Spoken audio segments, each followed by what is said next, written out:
Pre-Romanesque architecture in Asturias is framed between the years 711 and 910, the period of the creation and expansion of the Kingdom of Asturias. Historical introduction. In the 5th century, the Goths, a Christianized tribe of Eastern Germanic origin, arrived in the Iberian Peninsula after the fall of the Roman Empire, and dominated most of the territory, attempting to continue Roman order by the so-called Ordo Gothorum. In the year 710, the Visigothic king Witiza died, and instead of being succeeded by the eldest of his 3 sons, Agile, the throne was usurped by the Duke of Boetica, Roderick. The young heir sought support to recover the throne, and apart from a local backing, he approached the Muslim kingdom in northern Africa. Tariq, the Caliph of Damascus, governor in Tangier, received permission to offer his army and disembark in Spain, ready to face the Visigothic army of King Roderick. On July 19, 711, the Battle of Guadalete took place near Gibraltar, where supporters of Witiza, backed by Tariq's Muslim army, killed King Roderick and destroyed the Visigothic army. Tariq and his troops then took advantage of the military superiority, and marched on the Visigothic capital, Toledo, taking it almost without opposition. According to the chronicles,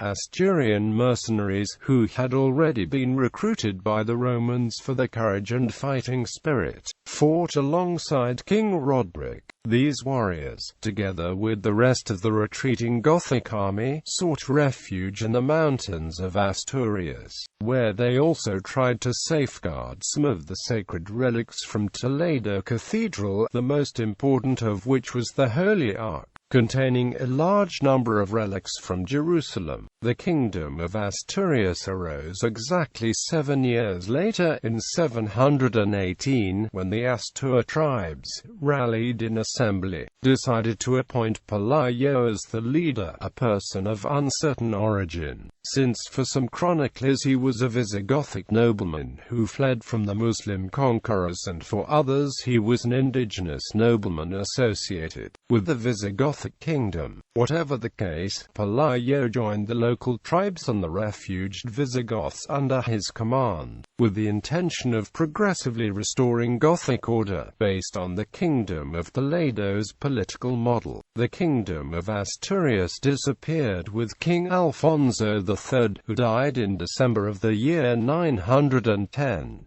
In barely 200 years, the 12 kings of the dynasty founded by Pelayo were to gradually recover territory from the Muslims, a process which finally required the court to be moved south, to Leon, for its strategic position in the struggle that culminated 800 years after it had started, with the taking of Granada and the expulsion of the last Arabic king from the Iberian Peninsula. The symbol of the flag of Asturias, a golden cross, and a blue background with the Latin motto Hoc Signa TVE TVRPIVS Hoc Signa Vinci TVR Inimicavs, sums up the unified character that Christianity gave the armed struggle. Pre-Romanesque is the Asturian monarchy's artistic expression. Asturian pre-Romanesque is a singular feature in all Spain, which, while combining elements from other styles, created and developed its own personality and characteristics, reaching a considerable level of refinement, not only as regards construction, but also in terms of decoration and gold ornamentation. This last aspect can be seen in such relevant works as the Cross of the Angels, the Victory Cross, the Agate Box, the Reliquary in Astorga Cathedral, and the Cross of Santiago. As court architecture, the situation of pre-Romanesque monuments followed in the wake of the various locations of the kingdom's capital, from its original site in Cangas de Onís, through Pravia, to its final location in Oviedo, the region's geographical center. As regards its evolution, from its appearance, Asturian pre-Romanesque followed a stylistic sequence closely associated with the kingdom's political evolution, its stages clearly outlined. 5 stages are distinguished: a first period belonging to the reigns of the kings Fafila, Alfonso I, Fruela I, Aurelio, Silo, Moregato and Vermudo I. A second stage comprises the reign of Alfonso II, entering a stage of stylistic definition, and third comprises the reigns of Ramiro I and Ordono I. A fourth belongs to the reign of Alfonso III, and a fifth and last which coincides with the transfer of the court to Leon, the disappearance of the Kingdom of Asturias, and simultaneously of Asturian pre-Romanesque.